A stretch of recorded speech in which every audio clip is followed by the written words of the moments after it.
Thank you for that opportunity. Ladies and gentlemen, I would like to first start by where we are as a NEPAD agency.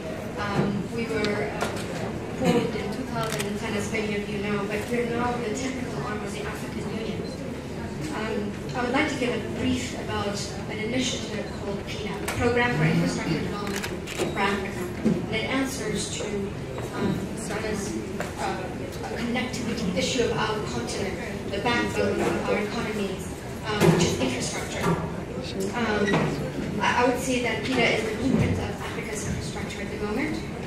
It was endorsed by the heads of state in 2012 in January. And that's one of the things that we're looking for, as I think what investors and financiers are looking for is endorsement by government. So how of the work is done by you. And the other thing is PIDA is an answer to consolidating so many master plans and centralizing it and having a very strategic focus on how we're going to connect Africa. My focus is primarily engaging the private sector.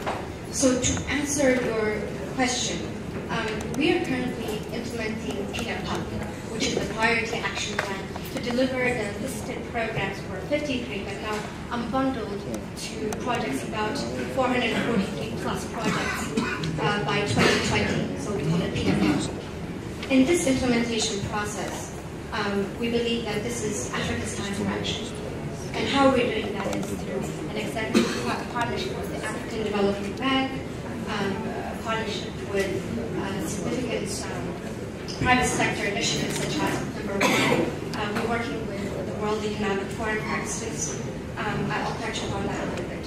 But the basic thing is, I think the bottom line, what I would like to start is a stronger public-private collaboration. Africa's infrastructure is 60% financed by the public sector. We need the private sector to take on the pencil to actually come in and fill in the gap and funding that.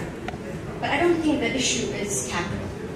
We truly believe that NEPAD now is the packaging of projects. And so we partnered with the World Economic Forum. We've identified two key aspects of regional infrastructure, which is early project finance, and the other is transnational infrastructure program management. And what we mean by early project financing, I would like to stress, is the early engagement of all financiers, investors, the key stakeholders in the round table, so that the projects are packaged properly. I believe if they're packaged properly, then the rest will come. The other initiative we're working with the NEPAD Business Foundation has an African infrastructure desk funded by Transnet.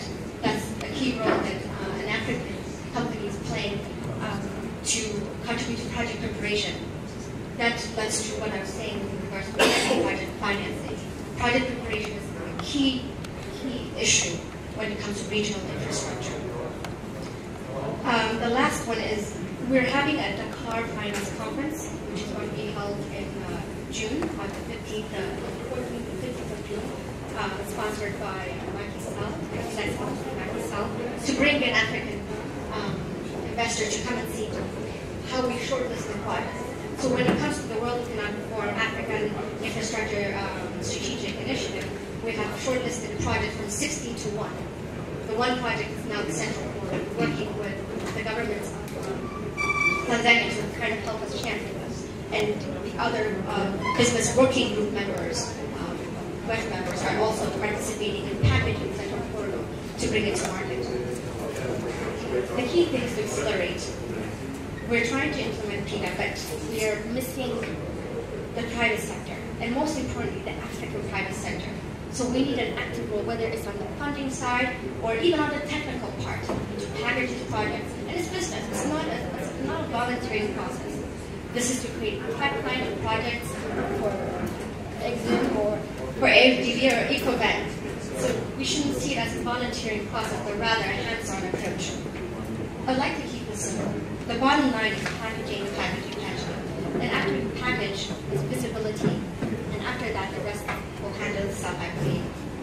But we need African companies to come through and do joint ventures with the big companies like SNC Lavalin or whatnot. So we need to have our hands in and say, and actually demand that we have joint ventures in these regional projects. Because they're too big for Lastly, I would like to see that I don't want to say champions because we have an initiative called Presidential Infrastructure Champions Initiative, which is the champion of each president championing regional projects. And it's quite successful at the moment. I don't want to get into part, but we need individuals, not only on corporate level, but individual level.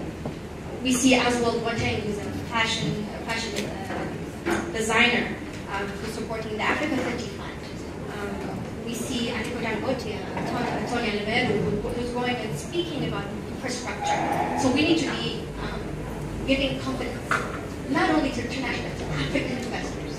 And that's, I think, the key role that African companies have. So NEPAD needs private sector to roll up their sleeves and connect Africa, not only on corporate level, but on an individual level, to be the voice of Africa.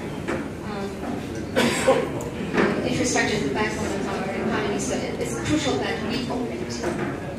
Thank you. Okay, before I let you off the walk, there are a couple of follow-up questions I would like to check up with you. You mentioned two things which I think are fascinating for me. You mentioned size. You said they are too big. And then this issue of packaging. Behind those two sentiments, I would like to push back. Firstly, does infrastructure have necessarily to be big? Especially if Africa is trying to go on a learning trajectory, learning to work with each other.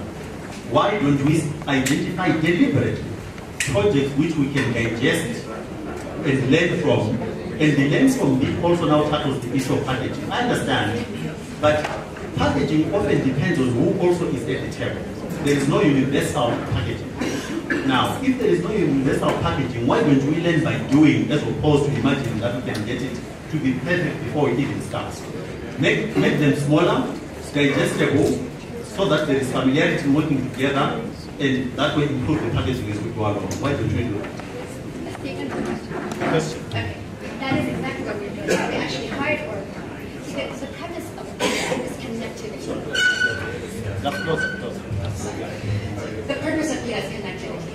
So whether we like it or not, it's huge infrastructure project, but we recognize that. That's one of the things we're trying. We have to bundle them. So they are on the project level that you're talking about. We've gone a step further.